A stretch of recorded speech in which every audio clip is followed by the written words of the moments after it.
Welcome back to the garage, everybody. Working on the old blue Willys today, and got something kind of special to show you. I ended up finishing up the rear exhaust section from the Y pipe that we made previously, all the way out to the tailpipe. So that came out, got fully welded. I had to make a slip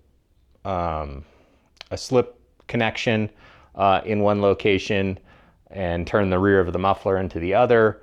And then that allows it to go in and out and seal and all the fun stuff. So let me show you what we ended up with here.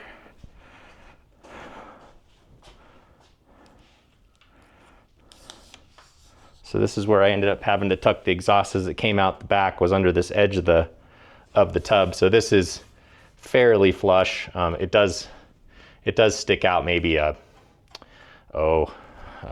maybe less than 1/4 of an inch, but that's generally, fairly wasted space. And so I was able to come out here and come down. This has, it doesn't show up the best in video, but it has a twist that gets it out and away from the shackle and the bushing over here.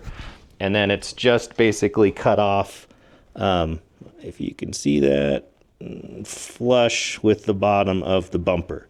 So the chances of getting into that with a rock are very low, and should be a great location, and gets it all the way out the back of the vehicle. And then this was the complicated part, and if you've watched it in the past, we'll get some more light under here for us.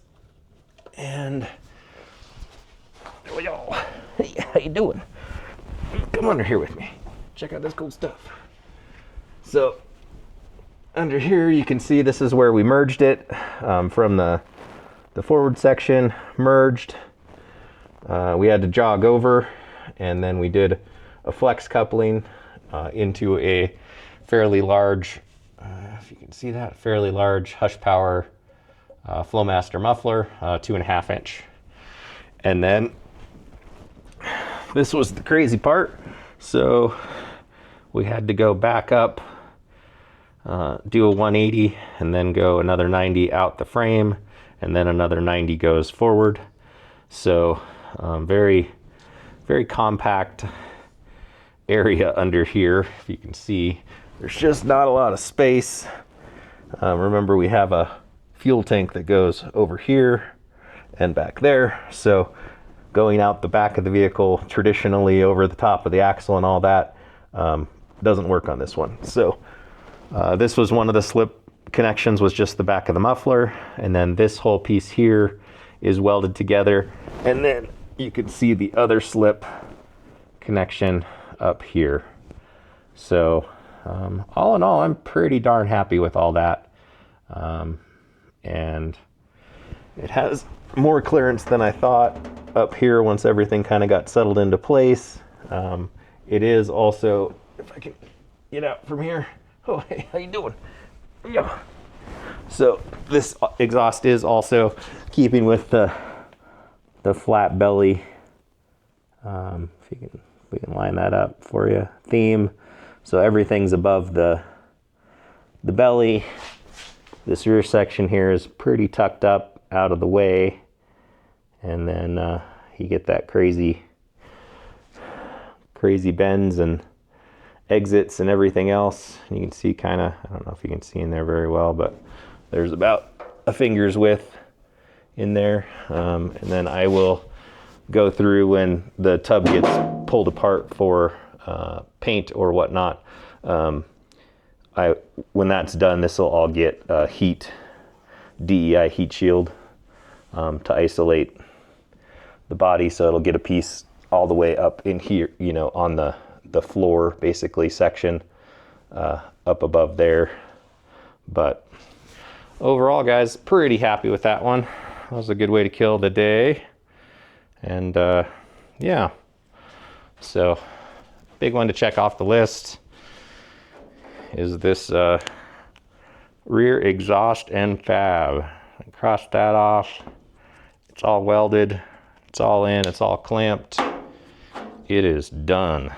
So big cross off the list there. So yeah, happy about that for a Monday, and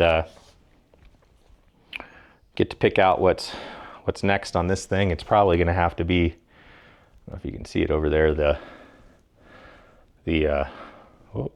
sitting on the hood of Rango is the fuel tank. So I need to just sit down and weld for, you know, probably like 6 or 8 hours on that. But that's probably the next thing that needs to happen underneath the back of the Jeep. Once that's done, I can do the fuel filler neck on the passenger side, and where that's going to be and come out of the side of the body, and that ties into the that C-pillar down tube that's also the shock mount, so I can get all that done, and then it's time to mount shocks on this thing.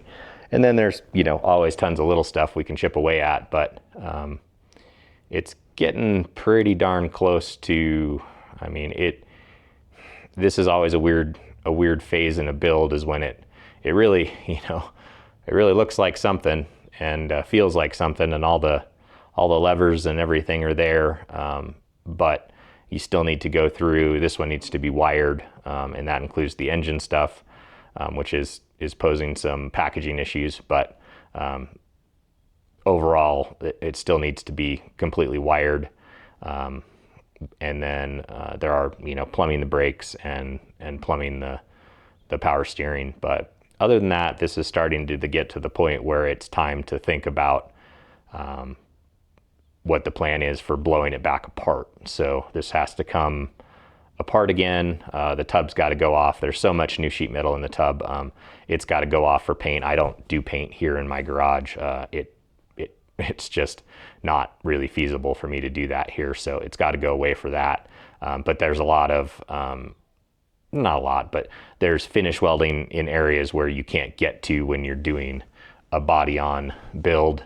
So you need to go through and finish weld a lot of that stuff. And then the axles and the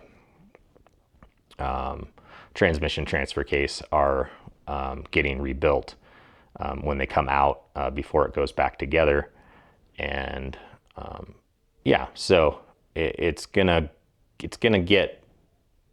go apart again, which kind of I hate to see, and it is a weird time in a build when you blow it apart, but that's coming up pretty shortly here. So thanks for following along. If you have any questions, definitely drop a comment below, and if you like this kind of content, you know, give it a thumbs up, and if you want to be notified when we do videos, subscribe, hit the bell, all those things. I appreciate everybody following along and watching my little channel here and watching it grow. So you have a great day. Bye-bye.